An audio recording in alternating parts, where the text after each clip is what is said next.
الحمد لله نحمده ونستعينه ونستغفره ونعوذ بالله من شرور انفسنا ومن سيئات اعمالنا من يهده الله فلا مضل له ومن يضلل فلا هادي له واشهد ان لا اله الا الله واشهد ان محمدا عبده ورسوله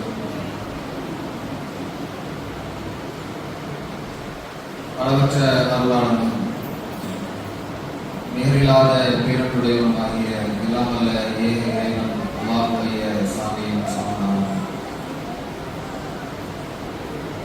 நம் உயிரினும் மேலான உத்தம தூதர் நபிகள் நாயகம் ஸல்லல்லாஹு அலைஹி வஸல்லம் அவர்கள் மீதும் அவருடைய உத்தம தோழர்கள் தோழியர்களின் எல்லா முஸ்லிம்கள் மீதும் குறிப்பாக இங்கே இருக்கிற நம் அனைவருடையும் என்னென்ன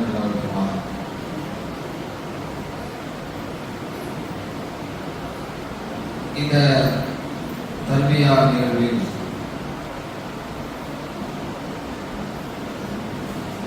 நாம் பேண வேண்டிய ஒழுங்குமுறைகள் என்கிற தலைப்பில் சில செய்திகளை நாம் அறிந்து கொள்ள இருக்கிறோம்.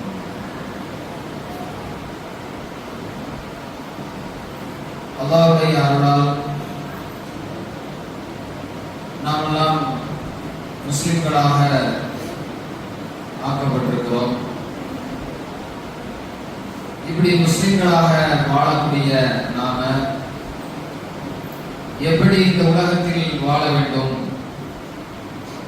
எப்படி ஒழுக்கத்தோடு நடந்து கொள்ள வேண்டும்,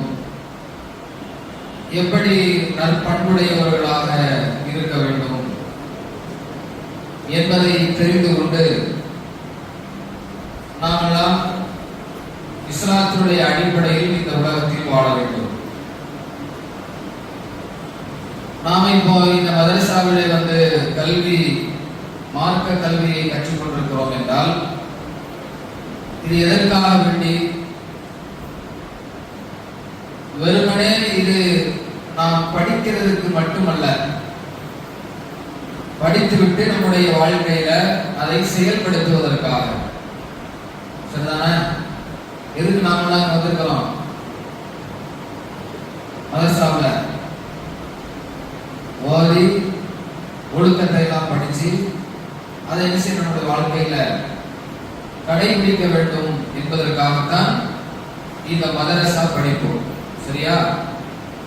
ஸ்கூல் படிக்கிறது மாதிரி இல்லை, ஸ்கூல் படிப்பு மாதிரி இல்லாம இங்க நாம் படிக்கிற கல்விங்கிறது நம்முடைய வாழ்க்கையில நாம கடைபிடிக்கிறதுக்குள்ளது.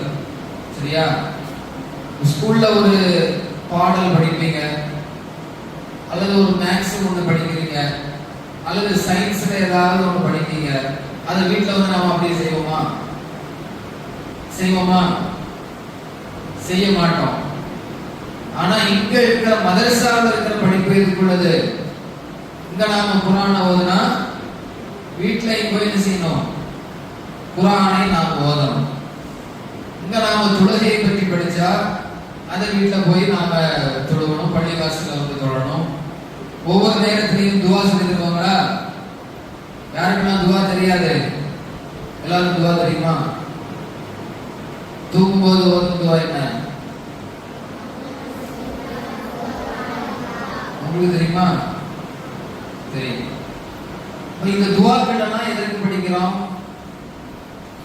தூங்கும் போது டெய்லி தூங்கும்போது என்ன செய்யணும்? ஓதணுமா? யாருன்னா ஓதுறா? நீங்க ஓத மாட்டீங்களா? நீங்க ஓதுவீங்களா? எல்லாரும் கரெக்டா ஒரு ஆள் விடாம எல்லாரும் ஓதுறீங்க. சரி. அப்ப நாம இந்த மதரசாவோட படிக்கக்கூடிய நாம் சில விஷயங்களை நாம என்ன செஞ்சுக்கணும்? உள்ளத்துல ஆழமா பதிய வைக்கணும். சரியா? முதல்ல நாம யாரு? நாம முஸ்லிம்களாக வாழ்ந்து கொண்டிருக்கோம் தானே? இப்படி முஸ்லிம்களாக வாழக்கூடிய நாம எப்படி வேண்டுமென்றாலும் இந்த உலகத்துல வாழ முடியாது. எப்படி வேணாலும் வாழலாமா? எப்படினாலும் நம்ம நடந்துக்கலாமா? நடக்க முடியாது. நமக்குன்னு என்ன சில விஷயங்கள் இருக்குது. குர்ஆன்ல அல்லாஹ் என்ன சொல்லியிருக்கிறான், இப்படித்தான் வாழ வேண்டும் என்று சொல்லி தந்திருக்கிறான். நபிகள் நாயகம் ஸல்லல்லாஹு அலைஹி வஸல்லம் அவர்கள் என்ன சொல்லியிருக்கிறாங்க, இப்படித்தான் வாழ வேண்டும் என்று நமக்கு வாழ்க்கை முறையை கற்றுத் தந்திருக்கிறாங்க. வேற யாருன்னா எப்படி வேண்டும் என்றாலும் வாழ்வார்கள். ஆனா முஸ்லிம்கள் எப்படி வாழக்கூடாது, நம்ம இஷ்டத்துக்கு வாழ முடியாது. இப்படித்தான் நடக்கணும், இப்படித்தான் நீங்க தூங்கணும், இப்படித்தான் சாப்பிடணும் அப்படின்னு எல்லா விதமான கொள்கைகளும் நமக்கு இது செய்யப்பட்டிருக்கு, குர்ஆன்ல சொல்லி தரப்பட்டிருக்குது. ரசூலுல்லாஹ் நமக்கு சொல்லிருக்காங்க, சொல்லி தந்திருக்கிறார்கள். அப்ப அதை நாம் என்ன செய்யணும், கடைபிடிச்சு வாழணும். அதுக்கு பேர் தான் என்ன, முஸ்லிம் அப்படின்னு அர்த்தம். அல்லாஹ்வுக்கு கட்டுப்பட்டு நடக்கிறவன், ரசூலுல்லாஹ்வுக்கு கட்டுப்பட்டு நடக்கக்கூடியவர்கள் தான் யாரு, முஸ்லிம்கள். முஸ்லிம்னா என்னது, கட்டுப்பட்டு நடக்கிறது. அப்ப இந்த கட்டுப்பாடுங்கிறது நம்முடைய வாழ்க்கையில ஒவ்வொரு காரியத்துக்கும் இருக்கு. ஒவ்வொரு நிகழ்வுக்கும் நாம் என்ன செய்யணும், அல்லாஹ் எப்படி சொல்லி இருக்கிறான், அவருடைய தூதர் எப்படி சொல்லி இருக்காங்க அப்படிங்கறத நம்முடைய வாழ்க்கையில நாம் என்ன செய்யணும், படித்து அதை பின்பற்ற வேண்டும், அதை நடைமுறைப்படுத்தணும். அப்ப அதை படிக்கிறதுக்கு தான் நாம இந்த மதரசாவில படிச்சுக்கிட்டு இருக்கிறோம். அது மாதிரி நம்முடைய வாழ்க்கைங்கிறது இந்த உலகத்தோடு முடிஞ்சு போறது கிடையாது. நம்ம வாழ்க்கைங்கிறது உலகத்தோடு முடியாது. அதற்கு பிறகு இன்னொரு வாழ்க்கை இங்க இருக்குது, மறுமை என்கிற ஒரு வாழ்க்கை இருக்குது. அந்த மறுமையில சுவனம் நரகம் அப்படிங்கிற ரெண்டு வாழ்க்கை இருக்குது. சரியா இருக்குதா? மறுமையில என்ன வாழ்வு இருக்குது, நாம இந்த உலகத்துல செஞ்சதற்குண்டான கேள்வி பதில் கேட்கப்படும். இந்த உலகத்துல நாம எத்தனை வருஷம் வாழ்றோம், ஒரு 50 வருஷம் வாழ்றோம், ஒரு 40 வயசு வரைக்கும் வாழ்றோம், 30 வயசு வரைக்கும் வாழ்ந்தோம்னா இந்த உலகத்துல நீங்க எப்படி வாழ்ந்தீங்கன்னு நல்லா நம்மள விசாரிப்பான் மறுமையில. அல்லாஹ்வுக்கு முன்னாடி நாம் என்ன செய்யப்படுவோம், இந்த உலகத்துல இறந்து போனதற்கு பிறகு திரும்ப எழுப்பப்படுவோமா, எழுப்பப்பட மாட்டோமா? அதுதான் என்னது மறுமை நாள். மறுமை நாள் கேள்விப்பட்டிருக்கீங்களா, படிச்சிருக்கீங்களா? மறுமை நாள். இப்ப அந்த மறுமை நாள் அல்லாஹ் நம்மள என்ன செய்வான், கேள்வி கேட்பான். இந்த உலகத்துல எப்படி வாழ்ந்தீங்க, எப்படி நடந்தீங்க, அல்லாஹ் சொன்னது மாதிரி நடந்தீங்களா, அல்லாஹ்வுடைய தூதர் சொன்னது மாதிரி வாழ்ந்தீங்களா அப்படிங்கிற கேள்வி கணக்குக்கு பிறகு இருக்குது சுவன வாழ்க்கை, நரக வாழ்க்கை, இரண்டு வாழ்க்கை இருக்குது. அந்த வாழ்க்கையில யாரு இந்த உலகத்துல நல்லவர்களாக வாழ்ந்தார்களோ, அல்லாஹ்வுக்கு பயந்து அல்லாஹ் சொன்னது மாதிரி கேட்டு இந்த உலகத்துல வாழ்ந்தாங்களோ, அவங்களுக்கு என்ன கிடைக்கும், சுவனம் கிடைக்கும். அல்லாஹ் சொன்னது மாதிரி நடக்காத ஆளுக்கு என்ன கிடைக்கும், நரகத்துல தண்டனை கிடைக்கும். சரியா? நம்ம ஸ்கூல்ல எக்ஸாம் எழுதுவோமா எழுத மாட்டோமா, பரீட்சை எழுதுவோமா, அடுத்த கிளாஸுக்கு போறதுக்கு எழுதுவோமா எழுத மாட்டோமா? யாரு படிச்சு நல்ல மார்க் எடுக்கிறாங்களோ அவங்களுக்கு என்ன கிடைக்கும், பாஸ் கிடைக்குமா? அவங்க என்ன செய்வாங்க, அடுத்த கிளாஸுக்கு போயிடுவாங்க. யாரு ஃபெயில் ஆயிட்டாங்க, படிக்காம இருக்காங்கன்னா அவங்க என்ன செய்வாங்க, அதே கிளாஸ்ல தான் இருப்பாங்க. அவங்க ஜெயிக்க முடியுமா? ஜெயிக்க முடியாது. வீட்டுல என்ன செய்வாங்க, அவங்கள அடிப்பாங்க, திட்டுவாங்க. திட்டுவாங்களா? ஏன் படிக்காம போன, ஏன் திட்டுவாங்களா? அதே மாதிரி தான் அல்லாஹ் என்ன செய்யணும், உலக வாழ்க்கையில நமக்கு பரீட்சை நடத்துவான். குர்ஆனை நமக்கு தந்திருக்கிறான், ஹதீஸை நமக்கு தந்திருக்கிறான். இதை படிக்கணும், படித்து அது மாதிரி என்ன செய்யணும், உலகத்துல வாழணும். குர்ஆனை படிச்சு ஹதீஸை படித்து அது மாதிரி இந்த உலகத்துல நாம வாழணும். வாழ்ந்து மறுமை நாளை நாம் அடையும் பொழுது அல்லாஹ் நம்மளை விசாரிப்பான். நாம சரியா இந்த உலகத்துல வாழ்ந்தால் நமக்கு என்ன செய்வான், அல்லாஹ் சுவனத்தை தருவான். சரியாக வாழவில்லை, அல்லாஹ்வுக்கு பயப்படல, அல்லாஹ் சொன்னது மாதிரி நடக்கல, ரசூலுல்லாஹ் சொன்னது மாதிரி நடக்கவில்லை என்றால் நமக்கு என்ன கிடைக்கணும், தண்டனை கிடைக்கும். அப்ப நாம எப்படி வாழணும், நமக்கு தண்டனை கிடைக்கணுமா, சொர்க்கம் கிடைக்குமா? யாருக்கெல்லாம் சொர்க்கம் வேணும், கை வைக்கணும். யாருக்காவது வேண்டாம் இருக்குதா? இல்ல, எல்லாருக்கும் என்ன செய்யணும், சொர்க்கம் வேண்டும். இப்ப சொர்க்கம் வேண்டும்னா என்ன செய்யணும், என்ன செய்யணும்? அல்லாஹ் சொன்னது மாதிரியும் அல்லாஹ்வுடைய தூதர் சொன்னது மாதிரியும் வாழணும். அப்ப அதை படிக்கிறதுக்கு தான் நாம எங்க வந்திருக்கிறோம்? இந்த மதரசாவுக்கு வந்திருக்கோம். அப்ப இந்த கல்வி முக்கியமானதா முக்கியம் இல்லாததா? இதுதான் முக்கியமானது. இந்த கல்விதான் அடிப்படையில் ரொம்ப முக்கியம். அதற்கு பிறகு என்ன செய்யணும்? உலக கல்வி படிக்கணும். அப்பதான் நாம என்ன செய்ய முடியும்? நல்லவனாக வாழ முடியும். அல்லாஹ் எதுக்கு படைச்சிருக்கிறான்? நல்லவனாக வாழ்ந்து சுவனத்தை அடைகிறது. சரியா? இப்ப அல்லாஹ்வை நாம பயந்து வாழணும். அடிப்படையில் நம்முடைய உள்ளத்துல அல்லாஹ்வை பற்றிய அச்சம் இருக்கணும், பயம் இருக்கணும். அல்லாஹ் நம்மளை பார்த்துக்கிட்டே இருக்கிறான். அல்லாஹ் நம்மளை பார்த்துக்கிட்டு இருக்கானா இல்லையா? பார்த்துக்கிட்டு இருக்கானா? அல்லாஹ் நம்மளை பார்க்கறானா? எப்படி பார்க்கறான்? நான் உங்களை பார்க்கறது மாதிரி பார்க்கறானா? இல்ல. நான் இந்த பக்கம் பார்த்தேன்னா இந்த பக்கம் உள்ள ஆளுக்கு நான் பார்க்க முடியாது. அவங்க என்ன வேணாலும் செய்யலாம். இந்த பக்கம் பார்த்தா இங்க உள்ளவங்க என்ன செய்யலாம்? என்ன வேணாலும் செய்யலாம். பக்கத்துல பேசலாம், நோண்டலாம், எது வேணாலும் செய்யலாம். ஆனால் அல்லாஹ் எப்படி பார்க்கறான்? நம்மள நமக்கு நெருக்கமாக இருந்து கண்காணிக்கிறான். அல்லாஹ் நம்மள நமக்கு நெருக்கமாக இருக்கிறான். அல்லாஹ் அவ்வளவு பெரிய ஆற்றல் உடையவன். அல்லாஹ் வானத்தில் எங்க இருக்கிறான்? அரிசியில் இருக்கிறான். படிச்சிருக்கீங்களா? அல்லாஹ் எங்கே இருக்கிறான்? அல்லாஹ் வானத்தில் மேலுள்ள அரிசியில் இருக்கிறான். அந்த அரிசியில இருந்து கொண்டு அல்லாஹ் என்ன செய்வான்? இந்த உலகத்துல யாரெல்லாம் இந்த உலகத்துல மனிதர்களாக இருக்கிறாங்களோ அத்தனை பேரையும் கண்காணித்துக் கொண்டே இருப்பான். எப்படி கண்காணிப்பான்?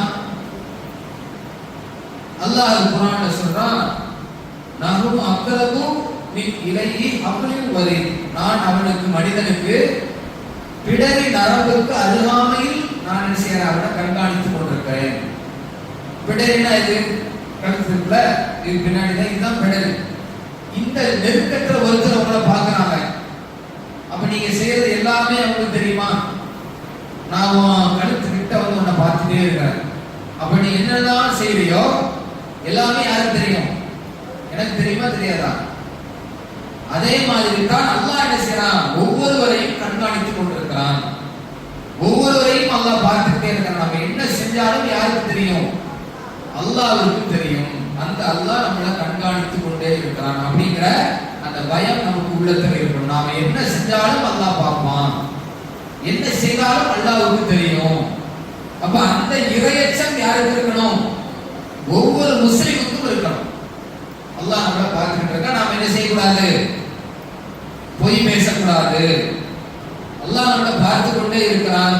நாம் என்ன செய்யக்கூடாது? அடுத்த ஆளை அடிக்க கூடாது, திட்டக்கூடாது, பேசக்கூடாது, பிறருடைய பொருளை திருடக்கூடாது. அப்படின்னு எல்லா விஷயத்திலையும் நாம யாருக்கு பயப்படணும்? அல்லாஹ்வுக்கு பயப்படணும். அது மாதிரி அல்லாஹ் என்ன செஞ்சிருக்கான்? 2 மலக்குமார்கள் நமக்கு வச்சிருக்கான். 2 மலக்குமார்கள் நம்மோட இருப்பாங்க. எதுக்கு? நாம செய்யற நன்மையையும் தீமையையும் பதிவு செய்யறதுக்கு 2 மலக்குமார்கள் இருக்கிறான். 2 பக்கத்திலையும் 2 மலக்குமார்கள் இருக்கிறார்கள். அந்த 2 மலக்குமார்கள் என்ன செய்வாங்க? நாம எந்த நன்மை செஞ்சாலும் அதை ஒரு மலக்கு என்ன செய்வாரு? எழுதி வைப்பார். நாம இன்னைக்கு ஸ்கூல்ல எழுதி வைக்கிறோமா? இன்னைக்கு உலகத்தில் உள்ள காரியத்தை எழுதுறோமா? ஸ்கூல்ல இன்னைக்கு டீச்சர் என்னெல்லாம் எழுதி போட்டுக்கிறாங்க எழுதி வைக்கிறோமா? அது மாதிரி மலக்கு என்ன செய்வாரு?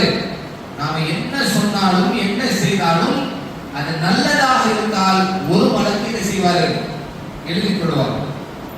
கெட்டது செஞ்சா, தீமை செஞ்சா அதை யார் செய்வார்? இன்னொரு மலக்கு அதை எழுதி விடுவார். நான் இன்னைக்கு ஒரு நன்மை செஞ்சேன்னா அந்த நன்மை யார் எழுதுவா? ஒரு மலக்கு எழுதுவார். நான் தீமை செஞ்சால் அதை என்ன செய்வாரு? இன்னொரு மலக்கு எழுதுவார். அப்ப நாம நன்மை செய்யணுமா தீமை செய்யணுமா? நன்மை செய்யணும். நம்மளை யாரு பார்க்காவிட்டாலும் சரி, வீட்டுல பாப்பா அம்மா பார்க்கட்டாலும், ஸ்கூல்ல ஆசிரியர் பார்க்காவிட்டாலும், மதரசாவுல ஆலிம்சா பார்க்காவிட்டாலும் அல்லாஹ் நம்மை கண்காணித்துக் கொண்டே இருக்கிறான். நாம செய்யற எல்லாத்தையும் அல்லாஹ் பார்ப்பான், எல்லாத்தையும் எழுதுவான். ஏன்? மறுமையில நம்மளை விசாரிக்கணும் அப்படிங்கிறதுக்காக. மறுமையில நம்மளை விசாரிக்கிறதுக்காக என்னென்ன நன்மை செஞ்சிருக்கிறாங்க, என்னென்ன தீமை செஞ்சிருக்கிறாங்க, எல்லாத்தையும் அதில் என்ன செய்வான், அப்படியே பட்டியல் போட்டு மறுமை நாள்ல நமக்கு முன்னாடி தருவான். நீ என்ன நன்மை செஞ்சிருக்கிறேன்னு பாரு, என்னென்ன தீமை செஞ்சிருக்கிறேன்னு பாரு அப்படின்னு என்ன செய்வான் அல்லாஹ். மறுமையில் விசாரணைக்கு நாம போகும் பொழுது நமக்கு முன்னால அல்லாஹ் எடுத்து போடுவான். பெரிய பெரிய புத்தகங்களாக வந்து நமக்கு முன்னாடி எடுத்து விரிக்கப்படும். இவ்வளவு பெரிய புத்தகமா இருக்காது. நாளைக்கு விசாரணைக்கு அல்லாஹ் கொடுக்கிற அந்த புத்தகம் வந்து சாதாரண நாம இப்ப வச்சிருக்கிற நோட்டு அது மாதிரி இருக்காது. பெரிய நாம பார்க்கிற தூரத்துக்கு இருக்கு அந்த நோட்டு பெருசு. பெரிய பெரிய அந்த ஏடுகளை தூக்கி போடுவான். அதுல என்ன இருக்கும், நாம செஞ்ச நன்மையும் தீமையும் இருக்கும். அப்ப நாம் என்ன செய்யணும், உலகத்தில் வாழும்போது தீமை செய்யவே கூடாது, பாவத்தை செய்யவே கூடாது, கெட்ட வார்த்தை பேசவே கூடாது, அடுத்தவர்களை என்ன செய்யக்கூடாது, என்ன செய்யக்கூடாது, அடுத்தவங்களை அடிக்க கூடாது, அடுத்தவர்களுடைய பொருட்களை திருடக்கூடாது. இந்த மாதிரி எந்த தீமையும் நாம் என்ன செய்யக்கூடாது, செய்யக்கூடாது. ஏன், அல்லாஹ் நம்மை கண்காணித்துக் கொண்டிருக்கிறான். அந்த பயம் நமக்கு இருந்துட்டே இருக்கணும். அது மாதிரி ஒழுக்க விஷயத்துல ரொம்ப நாம என்ன செய்யணும், கவனத்தோடு இருக்கணும். ஒழுக்கம்னு நிறைய ஒழுக்கங்கள் நமக்கு இருக்கு. வீட்டுல தாய் இடத்துல நாம எப்படி நடந்து கொள்ளணும்,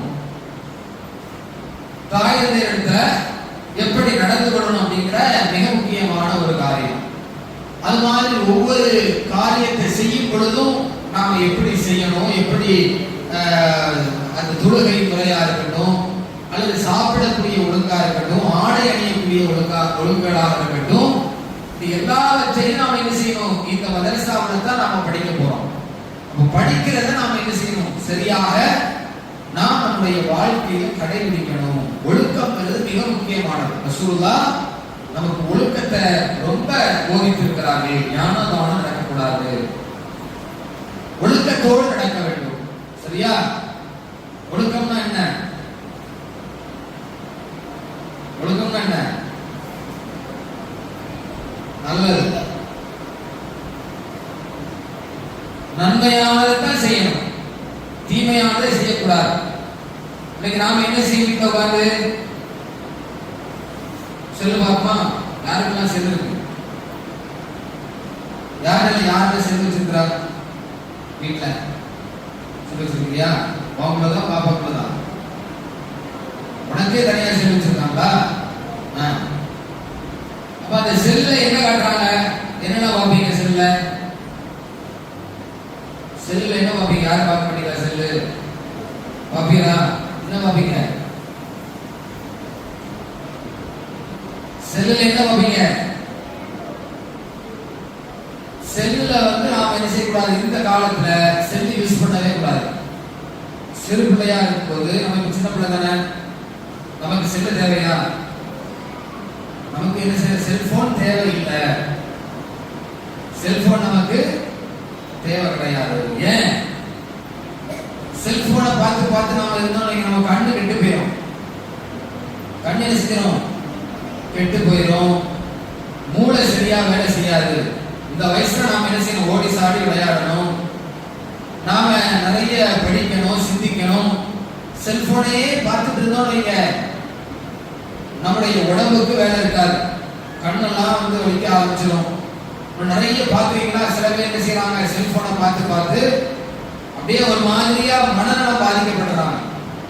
செல்போனை பார்த்து பார்த்து என்ன, பல பேருக்கு கண்ணு தெரியல, பல சின்ன குழந்தைகளுக்கே கண்ணு தெரியல. என்ன காரணம், செல்போனை ரொம்ப நேரம் உட்கார்ந்து பார்க்கிறது. செல்போனை செய்யக்கூடாது, நாம அதிகமாக நாம அதை பார்க்க கூடாது. சரியா? பார்க்க மாட்டியா? வீட்டுல என்ன செய்யக்கூடாது, செல்போன் மாட்ட கேட்டு அடம்பிக்கிறீங்களா? யாரும் அடம்பிக்கிறா?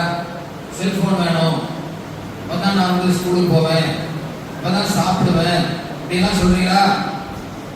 அப்படியெல்லாம் என்ன செய்யக்கூடாது, சொல்லக்கூடாது. செல்போன்ல நமக்கு பயன் அதிகமாக இல்லை. செல்போன் எப்ப நமக்கு தேவை, நாம வளர்ந்ததற்கு பிறகுதான் நமக்கு இது தேவை, செல்போன் தேவை. இப்ப நமக்கு செல்போன் தேவையில்லை. அப்ப நாம் அதில் நாம கவனமா இருக்கணும். மாதிரி வாப்பா அம்மாவுடைய பேச்சை நாம கேட்டு மதித்து நடக்கணும். வாப்பா அம்மா என்ன செய்யக்கூடாது? தரக்குறவா பேசக்கூடாது. ஏன்? நமக்கு அல்லாஹ் யார பொறுப்பாளியாக ஆக்கியிருக்கிறான்? நம்முடைய தாயும் தகப்பனையும் தான் அல்லாஹ் நமக்கு பொறுப்பாளியாக ஆக்கியிருக்கிறான். அவங்க இல்லைன்னா நாம சரியா இந்த உலகத்துல சாப்பிட முடியுமா? உங்களுக்கு யாரு சமைச்சு தரா? அம்மா. யாரு உங்களுக்கு ட்ரெஸ் எல்லாம் வாங்கி தரா? உங்களை யாரு ஸ்கூலுக்கு கொண்டு விடுறா? இப்படி உங்களுக்கு என்னென்ன தேவையோ எல்லாத்தையும் யாரு செய்யறா? பாப்பாவும் அம்மாவும் தான் செய்யறாங்கன்னா, அப்ப அவர்கள் சொல்லுவதை கேட்டு நடக்கிறது தான் ஒழுக்கத்துல மிக முக்கியமானது. அம்மா பாப்பா சொல்றதை கேட்டு நடக்கணும். அம்மா பாப்பா சொல்றத கேட்டு நடக்கணும். அல்லாஹ் குர்ஆன்ல சொல்றான், உங்க அம்மா பாப்பா நீங்க என்ன செய்யணும்? மரியாதை செலுத்தணும். அவங்களுக்கு மாற்றமா நடக்கக்கூடாது. அவங்களுக்கு மனசு புண்படும் மாதிரி, நோவினை செய்யறது மாதிரி நீங்க நடக்க கூடாது என்று யாரு சொல்றா? அல்லாஹ் நமக்கு சொல்றான். நபிகள் நாயகம் நமக்கு சொன்னாங்க, ரசூலுல்லாஹ் சொன்னாங்க. நாம சந்தோஷமா இந்த உலகத்துல வாழணும்னு கவலை இல்லாம, கோபம் இல்லாம நாம சந்தோஷமா வாழணும்னா நாம் என்ன செய்யணும்? அம்மா அப்பா பேச்சு கேட்டு நாம் நடக்கணும். அம்மா அப்பா பேச்சு கேட்டு நடந்தால் நமக்கு எல்லா சந்தோஷமும் இந்த உலகத்துல கிடைக்கும். அம்மா அப்பா பேச்சு கேட்காட்டா இன்னொரு நமக்கு கோபம் வரும், எரிச்சல் வரும், சண்டை போடுவோம். யார்கிட்ட சண்டை போடுறோம்? அம்மா அப்பா சண்டை போடுறோமா? சண்டை போடும்போது நம்ம சந்தோஷமா இருப்போமா கவலையா இருப்போமா? அம்மா அப்பா சண்டை போட்டா சந்தோஷமா இருப்போமா கவலையா இருப்போமா? கவலையா இருப்போம், எரிச்சலா இருப்போம், கோபமா வரும். அப்ப இதுவெல்லாம் வராம நாம நிம்மதியா மன அமைதியோடு இருக்கணும்னா அம்மா அப்பாட என்ன செய்யணும்? சந்தோஷமா நாம இருக்கணும். அவங்க சொல்றது மாதிரி கேட்டு நடந்தால் என்ன செய்யலாம்? நாம சந்தோஷமா அமைதியாக நாம இருக்கலாம். அந்த குடும்பத்தில் இருக்கும் ஒரு சந்தோஷம் என்னைக்கு கிடைச்சிடும். அப்ப அதை நாம கவனத்தில் கொள்ளணும். அல்லாஹ்வுடைய தூதர் சொன்னார்கள், அல்லாஹ் நம்மை பொருத்திக் கொள்ளணும்னா, அல்லாஹ்வுக்கு நம்மளை பிடிக்கணும்னா முதல்ல யாருக்கு நம்மை பிடிக்கணும்? நம்ம அம்மா அப்பாவுக்கு நம்மளை பிடிக்கணும். அல்லாஹ்வுடைய கோபம் நமக்கு எப்ப வரும்? நம்முடைய தாய் தகப்பனிடத்தில் நாம சரியாக நடந்து கொள்ளவில்லை என்றால் அல்லாஹ்வுடைய கோபம் நமக்கு ஏற்பட்டுவிடும். அப்ப நாம என்ன செய்யணும்? அம்மா அப்பா சொல்றதை கேட்கணும். அவர்கள் சொன்ன அடிப்படையில வாழணும். எது வரைக்கும்? குர்ஆன் ஹதீஸ் அடிப்படையில் சொன்னாங்க. அம்மா அப்பா தொட சொன்னா தொழணும். அம்மா அப்பா தொட வேண்டாம்னு கேட்கணுமா? அம்மா அப்பா சொல்றாங்க நீ தொட வேண்டாம் அப்படி சொல்றாங்க, அப்ப கேட்கணுமா? அப்பா என்ன செய்யக்கூடாது? கேட்கக்கூடாது. தொட போன்னு சொன்னா கேட்கணும். தொட போக வேண்டாம்னு சொன்னா கேட்கக்கூடாது. யாராவது தொட போக வேண்டாம்னு சொல்லுவாங்களா? சொல்ல மாட்டாங்க. தொலைதான் சொல்லுவாங்க. புரியறதுக்காக சொல்றேன். மார்க்கத்திற்கு மாற்றமாக சொன்னால் நாம என்ன செய்யக்கூடாது? அதுல யாருக்கும் கட்டுப்படக்கூடாது. அல்லாஹ்வுக்கு மட்டும்தான் கட்டுப்படணும். சரியா? இந்த உலகத்துல நாம் வாழ்வதே இறைவன் சொல்லை கேட்டு நடப்பதற்கு தான் வாழ்றோம். நம்முடைய வாழ்க்கை இந்த உலகத்துல எதுக்கெல்லாம் நம்மள மனிதர்களாக படைச்சிருக்கிறான்? அல்லாஹ் சொன்னது மாதிரி கேட்டு அது மாதிரி நடந்து மறுமையில் சுவனத்தை அடைவதற்கு தான். அல்லாஹ் சொன்னது மாதிரி வாழணும். அதற்கு தான் நம்ம மெயினாக படைக்கப்பட்டிருக்கிறோம். படைக்கப்பட்ட நோக்கத்தை நாம சரியா புரிந்து கொள்ளணும். வமா ஹலத்துல் ஜின்ன வல் இன்ஸ இல்லா லியஅ்புதூன். நான் மனிதர்களையும் ஜின்களையும் என்னை வணங்குவதற்காகத்தான் படைத்திருக்கிறேன். அல்லாஹ் வணங்குறதுக்கு மட்டும்தான் அல்லாஹ் நம்மள படைச்சிருக்கிறான். இந்த உலகத்துல சும்மா ஜாலியா இருக்கிறதுக்கு அல்லாஹ் படைச்சிருக்கிறானா? காலையில எழும்புறோம், ஸ்கூலுக்கு போறோம், வர்றோம், சாயந்தரம் விளையாடுறோம், எதையாவது சாப்பிடுறோம், டிவி பார்க்கிறோம், செல்போன் பார்க்கிறோம், தூங்கிடலாம். இதுக்கு அல்லாஹ் படைச்சிருக்கிறான். இப்படி இருந்து அல்லாஹ் வணங்குறதா மாறுமா? இப்படி நடக்கக்கூடியவங்க அல்லாஹ்வை வணங்குனவங்களா? இல்லது காலையில எழும்புறோம்னா சுபுஹ் ஒருத்தங்க தொழுகிறாங்க, நாம சுபுஹ் தொழுகிறோம், அதற்கு பிறகு அல்லாஹ் சொன்னது மாதிரி அவருடைய தூதர் சொன்னது மாதிரி நடக்கிறோம், அம்மா அப்பா பேச்சு கேட்டு நடக்கிறோம், தீமையை கண்டால் அதை பார்க்காம இருக்கிறோம், நன்மையை செய்யறோம், 4 பேருக்கு நல்லதை எடுத்து சொல்றோம். இப்படி ஒவ்வொரு நுகர் தொழுகை, அசர் தொழுகை, மகரிப் தொழுகை, இஷா தொழுகை எல்லா தொழுகையையும் பின்பற்றி நாம நடக்கிறோம். அவங்க அல்லாஹ்வுக்கு கட்டுப்பட்டவங்களா? யார் அல்லாஹ் விரும்புவான்? யாரை விரும்புவான்? நன்மை செய்யறவங்களை தான் அல்லாஹ் விரும்புவான். அப்ப நாம் என்ன செய்யக்கூடாது? வெறுமனே இந்த உலகத்துல ஏதோ இந்த உலகத்துல பிறந்திருக்கோம், நாம ஏதோ இந்த உலகத்துல வாழ்ந்துட்டு இருக்கிறோம் அப்படின்னு இல்லாம நாம் அல்லாஹ்வுக்கு கட்டுப்பட்டவர்களாக வாழ வேண்டும். அப்படி கட்டுப்படுறது மாதிரி தான் நம்மளை என்ன செய்வாங்க? நம்முடைய உமா அப்பா நம்மளை வழி நடத்துவாங்க. அதற்கு தான் நமக்கு நல்லதுதான் சொல்லுவாங்க. நம்முடைய ஏன் உமா அப்பா இதை செய், அதை செய், இதை செய்யாத, அதை செய்யாத அப்படின்னு ஏன் சொல்றாங்க? நாம நல்லவனா வாழ்றதுதான் சொல்றாங்க. நீங்க இப்ப யார் எல்லாரும் பெரிய ஆட்களா? நீங்களா பெரிய ஆட்களை வளர்ந்துட்டீங்களா? நீங்க இல்ல சின்ன பிள்ளைங்களா? உங்களுக்கு யாரு சொல்லி தருவா நல்லது கெட்டத? இது நல்லது, இது கெட்டது யாரு சொல்லி தருவா? அப்ப அவங்க சொல்லக்கூடிய நல்லது கெட்டதை கேட்டுக்கிடணும். அதுல எரிச்சல் நமக்கு வரக்கூடாது. ஏன்? நம்மளை நேர்வழிப்படுத்துறதுக்கு, நாம நல்ல வழியில நடக்கிறதுக்காக வேண்டிதான் அதை சொல்றாங்க. சரியா? நமக்கு தெரியாத நம்ம எங்கிருந்து படிக்க முடியும்? நம்ம அம்மா அப்பா தான் நமக்கு சொல்லி தருவாங்க. அதனால அவங்க சொல்றதை கேட்டு மார்க்க அடிப்படையில நாம் நடக்கணும். அது மாதிரி ஆடையை ஒழுக்கமா நாம் அணியணும். ஆடை ஒழுக்கம் என்ன? மிக முக்கியமானது. பெண் பிள்ளைகளா இருக்கிறீங்க, ஆண்களாக இருக்கிறீங்க, நமக்கு ஆடை முறைகள் இருக்குது. ஆடையை சரியாக நாம் அணியணும். நாம் அணியக்கூடாத ஆடை என்ன உங்களுக்கு தெரியுமா? எந்த கலர் சட்டை நம்ம போடக்கூடாது, எந்த கலர் ஆடை அணியக்கூடாது தெரியுமா? இருக்காது.